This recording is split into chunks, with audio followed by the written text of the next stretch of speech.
So my first investment, interestingly, was actually not stocks or in any business. Like many of these folks who do engineering and MBA, I joined banking. My investing journey actually started somewhere around 2014 or so. I don't want to trade my time with money. There are three key skill sets that you require to be an investor. And of course, January 2018 was the peak of markets, Archit, if you remember. And that, oh yes, most important part. I mean, I forgot this. This is also very important. I do invest in private companies in my personal capacity. Today's episode was different. I met Vikrant and never felt I'm meeting a guy with so much wealth. I felt meeting someone who's sitting, living just next door. He discussed with so much openness. He shared about his mistakes, what suits him, what doesn't suit him, the personal life, how it makes an impact on his investing, about his wealth, his relationship with money, how he defined it. Yes, he defined the relationship with money. He's discussing about his constraints, about challenges, detailed investing style.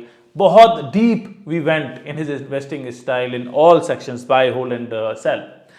And best part which I found, I felt the constraints and challenges that you're talking about are actually my challenges, my constraints, because those are the constraints which are, if not same, then similar for most of the middle class or the salaried employees.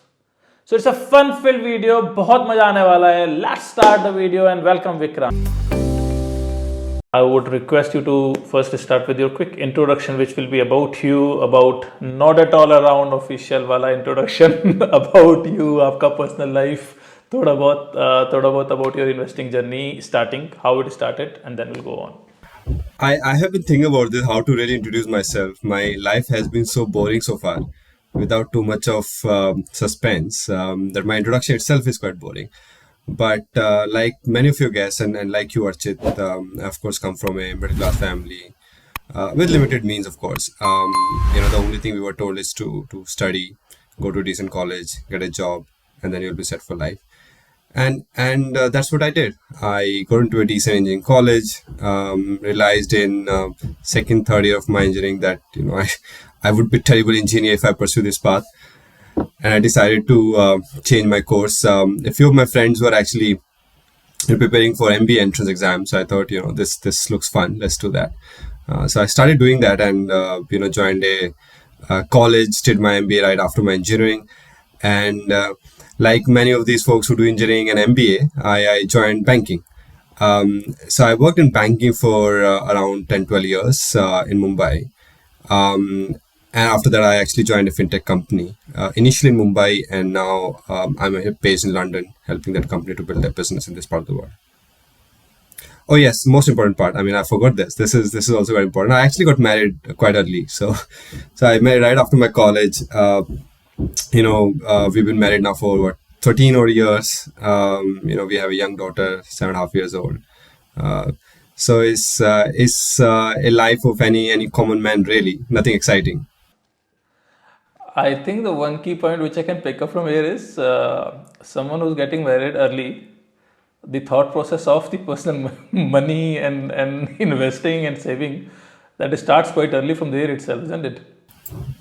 Exactly. I think you start to understand the relevance of money quite young, especially when you come from a family which has limited means, because you are always budgeting, right? You ask your parents for something and they would say, okay, so where should I adjust this in our monthly budget, right? So you actually learn those concepts quite early in life. But the problem with that approach is you tend to then take it forward, and when you have enough money, you still can't really leave that habit of budgeting. I'm not saying it's not a good habit. It's just that we take it to the extreme level at times. That's a good skill to have. Somewhere I think we should also start enjoying our life and forget about budgets, once in a while. Which I think has been started with this generation. If you look at previous generation, by default it was main budgeting, and certainly as you started with the middle class thought process, and I think that was key for us, honestly. I really believe in the way we started budgeting resulted in our current situation of a whole country. But how your journey started from budgeting to investing? What was your first trigger, and was it that fun of trading, the fun of investing? What was it? Was it or RFT? What was it? So I started working in 2011, and I had no idea about investing. I of course studied finance, as a coursework in my MBA. First 3 4 years, we saved money, and we primarily actually, saved that as fixed deposit. Around 2013 14, if I recall it, actually slightly early. I thought it's very important to buy a house. So my first investment, interestingly, was actually not stocks or in any business. It was actually a flat that I bought in Thane. And I sold that flat within a matter of 1.5 2 years at a loss of around 10 15% or so. It was a loss, and a lot of people actually discouraged me, don't do that. But I think by the time I realized that it's very important to be in the right asset class to make that money work for you, and probably real estate was not really cup of my. I mean, it was not something I was really keen on. And So my investing journey actually started somewhere around 2014 or so. That's when I aggressively started investing in stocks. But of course, why I got interested was because of my friend. He was working with me, and thanks to this Mumbai traffic where we got stuck for hours and hours, we would discuss about businesses, about stocks, how this asset class should be a part of one's portfolio. I picked up a lot of nuances from him about markets, and he kind of encouraged me to also read books, right? So before I actually started investing, what I did was I read a few books, and those books were really important to be the reason for the kind of investor I became later on. For example, I read a book called Once Upon a Wall Street by Peter Lynch. I mean, great book, very easy read, really exciting. I mean, you when you're reading that book, you actually feel that what Mr. Lynch has done, you could very well do that, right? It's not rocket science. Just a second, it is just a coincidence. I normally keep it with me always. I used to give this book as gift to some of my friends. It's a book where it's very relatable book. You kind of pick those nuances, how to understand a business, how to invest in a business. Honestly, if I had read other book, which let's say more theory kind of oriented book, I might have got discouraged to even look at this asset class, right? So I read a lot of books at the time, and I kind of picked up value investing as my approach to start investing in markets. Now, of course, we have studied maths, all our lives. So the way you start is you look at the numbers, you sort of create a checklist. I would look at the revenue growth, price earning, price book, right? And you simply screen stocks basis that. And that's a very easy way to do, right? Because then you don't really have to get into details of understanding a business, how it works, how the customers are thinking, how do the vendors of that business think, how the management is thinking about their strategy. That's just too tough to do, right? So you want to take the easy path. You just look at the numbers and decide whether you want to invest or not. That's how I started. And at that time, there were multiple stocks, right, which were available at 10 15 price to earning ratios. Investors who started investing in markets after COVID probably can't relate to this kind of price to earning ratios, right? I don't find any stocks anymore in that kind of earning multiples. But at that time, there were a bunch of them, and I picked up a decent quality, and that was just luck, right? Decent quality stocks which were available at reasonable valuations. And at that time, if you remember, the Modi wave was sort of there. The stocks were running, and then even if you had just picked up any stock, you probably would have made money, right? So I did that. I made reasonably good money around the time, and I realized that, hey, this is interesting. Let's just work on this asset class. Then, of course, January 2018 was the peak of markets, Archit, if you remember.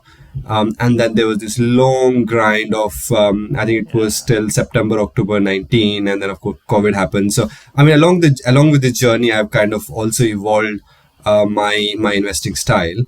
But this is my journey so far. I've been investing for now 10 odd years in Indian markets. And that's only stock. I'll really take you. It's good starting, but I'll take you back to your first investing, which is real estate. So you bought a house, Mumbai Thane, and you sell it in 2.5 years.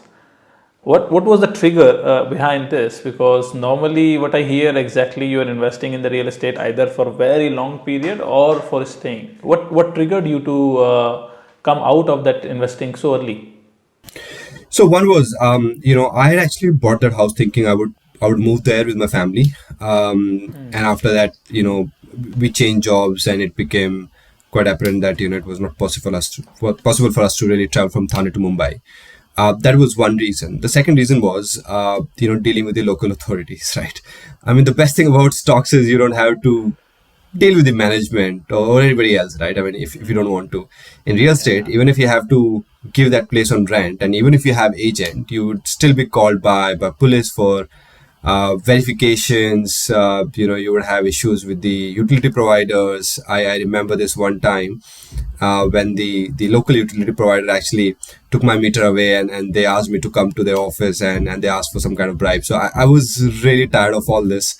And I thought, this is not something I could deal with on an ongoing basis. And that was sort of the trigger for me to, sell that house at whatever price I could. But there was a massive learning that I got from there, Archit. One, of course, is it kind of directed me to stocks, which I thought was a wise decision at the time. Second was, it also made me realize that it's okay to take losses, right? And we should speak about this. Don't get distressed by the fact that you have to take losses in your investment. You will not go right every time. I mean, if you can go right every time, you'll probably be a billionaire by now, which clearly is not the case, at least for both of us, Even right? the billionaire don't have it, right? Exactly, right. So it's absolutely fine, even if you have to take losses, move on in life, right? So that was a massive learning for me. One basic question, Vikrant, and especially it's to this generation where we are. We start a journey with futures options, then we say, oh, it's tough. Come to the stock trading. Oh, it's again losing, and then after the good learning curve, we reach to the wealth creation process. I'm not saying that's bad. It's up to how many percent. It's percentage of people who can really make profit out of it. Yeah, but you directly jumped to investing. Two questions over here: why? And second, that thought, that trigger never came to you, that of instant gratification that we receive in stock trading, and you already know the companies so well. Why not to trade and get an instant gratification out of it? I actually started investing when I was 26, 27 years old. And I think by the time I had that maturity to understand that, I don't want to trade my time with money. I am going to office on a daily basis. Effectively, I am trading my time with the salary that I'm getting every month. Trading was no different, right? So a lot of friends around me were into that space, and some of them were doing quite well. I mean, I'm not saying it's not the right way to earn money. People make money in market in multiple ways. I think it's very important for one to identify what is the right way for you, and it depends a lot on your personality. So I was somebody who could not really bear this overstimulation of information, of also continuous tracking of markets. You are in a meeting and you are checking your phone, what's happening to that specific option price and whatnot, right? So I realized that's not something I would really want to do. And again, as I said, I actually read a lot of books around the time, and they kind of influenced my approach. And most of the books were around value investing. So that's how I started, and I've stuck to it because it worked for me. I had no other reason to really look at something else. So, what are those core principles? I'm sure your journey would have been a curve or learning curve. Of course, must be losses. We'll talk about them later on. But what were those core principles that you think you're still carrying on with you since you started your investing journey? I think one of the core principles that I have followed is my relationship with money. And that's actually quite important because when you invest your money in market effectively, So to me, that money is no more with me, right? So I can't be emotional about money. I have to have a very objective relationship. So I kind of and it's actually quite troublesome at times because coming back to what I mentioned, we have this very budgeting kind of mindset, right? Looking things very objectively. Yeah. At times you have some saving and you just put in markets, right? Instead of thinking of, hey, you know what, let's just take some break, right? Let's go for it, or a holiday. And I think that's been an issue at some level for me as well. Though I must say I've kind of I'm fine now. I do spend on things that I enjoy, my family enjoys. But I think that's one very important thing for me, which is how do you really look at money? It's not just a tool to spend. Is a very important tool to create wealth, right? And there again, I realized quite early that there's a difference between being rich and being wealthy, right? I mean, being rich, anybody who's driving an expensive car on the road is rich, right? But he may have taken a car loan. He may have leveraged his balance sheet in a way to take that car. So he's looking rich, but is he wealthy? Probably not, right? I think that's where you kind of look at how do you really become wealthy. And then the next problem or next core principle that I've tried to sort of develop over a period of time is how to, once you become wealthy, how to stay wealthy. We have heard of a lot of people who became wealthy and they lost it all, right? I mean, Jesse Livermore, everyone knows about him. He was worth around a couple of $1 billion after the 1929 crash, and 4 years after he was bankrupt. So I think you need a very different kind of skill set to stay wealthy once you become wealthy, right? You need to be paranoid. You need to be you need to think about money in a way that the money works for you, instead of worrying too much about it, right? So I think these are the 2-3 principles that have kind of stayed with me over the last many years. Vikrant will talk around the strategy that you have applied. We'll dig deep. We discussed about the core principle, but now we all want to learn from you. You have really taken to a level. So what is your strategy? How you start and how you pick up a stock? That's how pick up one company, I would say. What is your key areas of focus? If you can share a little bit more deeper.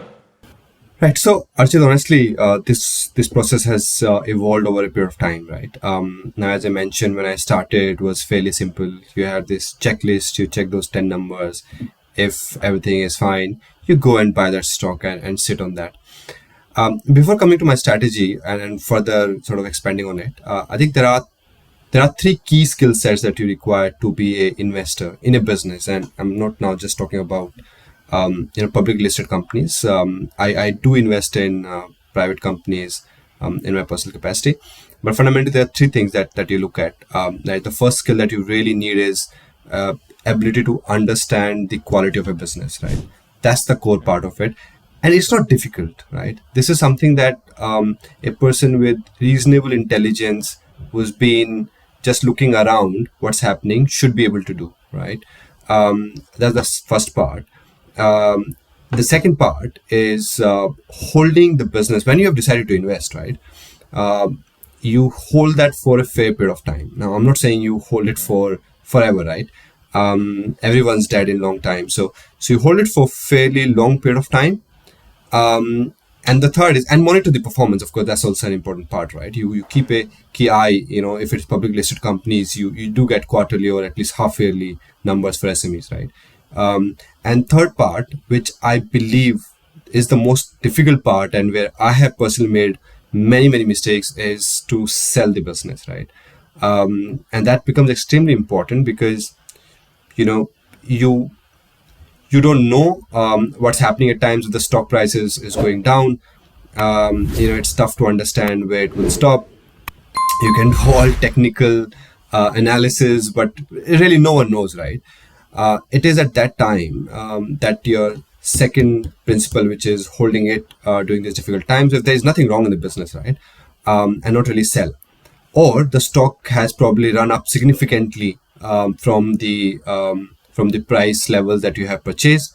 Uh, what do you do now, right? Do you hold on? Do you sell? If you sell, the stock may even go up from there on, right? So it's very important to be really, really clear on, if you're selling a stock, sell it for a reason, and then whatever the stock may do, that's fine. I don't regret it, right?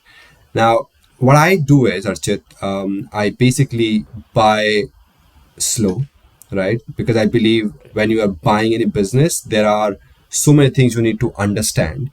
And I would probably buy the business and see the business how it's kind of performing over a period of time, maybe 2 3 4 quarters.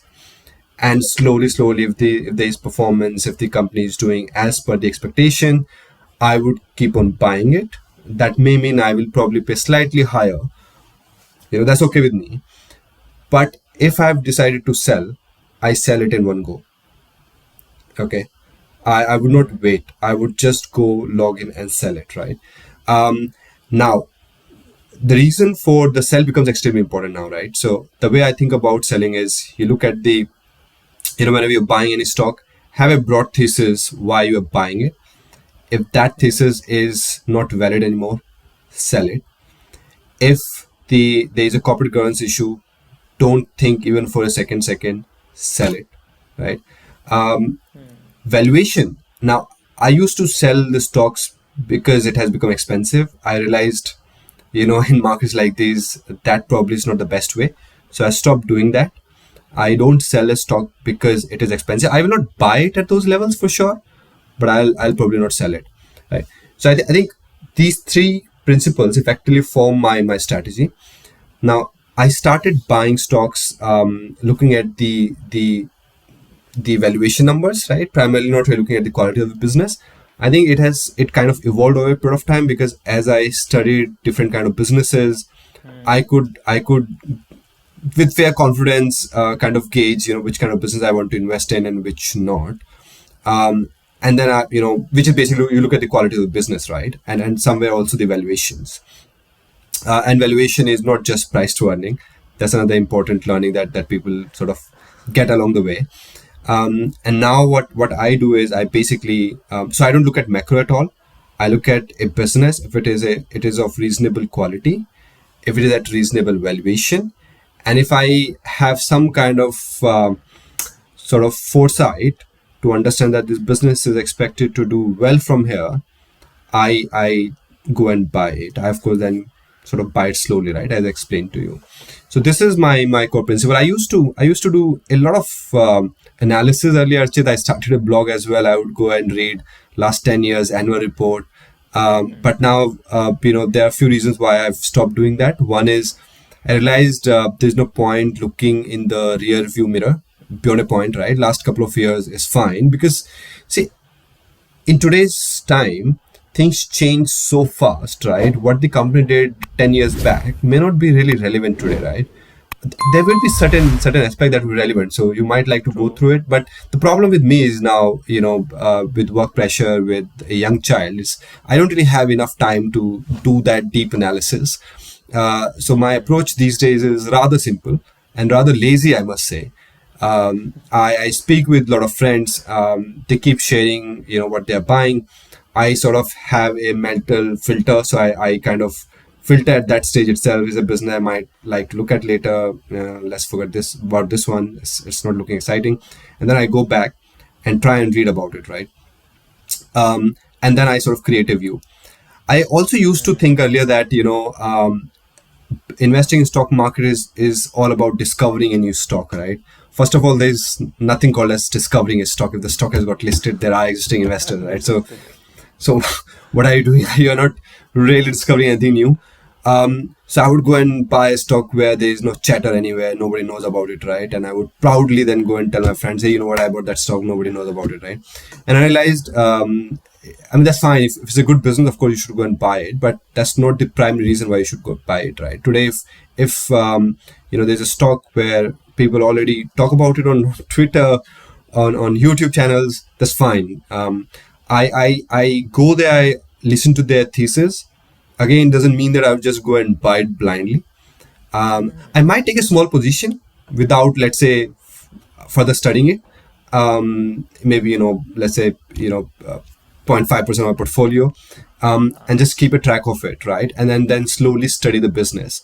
And then over a period of, let's say, 2, 3, 4 quarters, I sort of take a view that, hey, whether I want to build position that specific stock or exit it. So today I've got around, I was checking today, around 21 stocks in my portfolio. But I think majority of my investment is in 10 stocks. Others 10, 11 are kind of not either small position, and I'm sort of looking to increase, or these are very small position I have taken just to monitor those businesses, right? If I conclude it, I would say now, of course, earlier you were looking at valuation, but now your first point of identifying a stock is your surrounding, the network that you've already built, and a bit of your own basic analysis whenever, as and when you get time. And then once you get it, you just pick a few of those just to filter them out, and that this is the one which I will research later on, I'll understand business later on. And you were talking a lot around sell, which is extremely important point. But rather I would say the session should be on how to sell a stock. The podcast is not over yet. The discussion became so fun filled that it really stressed to a longer duration. Hence, we have divided in two parts. In second part, in the next video, what you're going to watch is how he analyzed the management quality of a company, what is his overall portfolio looking like, how he decide when to sell, and what are the risky investment that he invests in. We also discussed about the process that he has created to manage and juggle between so many things about normal life, investing, family, and so many other things. Finally, we also discussed with him what are the key learnings he would like to give. So stay tuned for the next video and please press the subscribe button. Thank you very much and have a great time.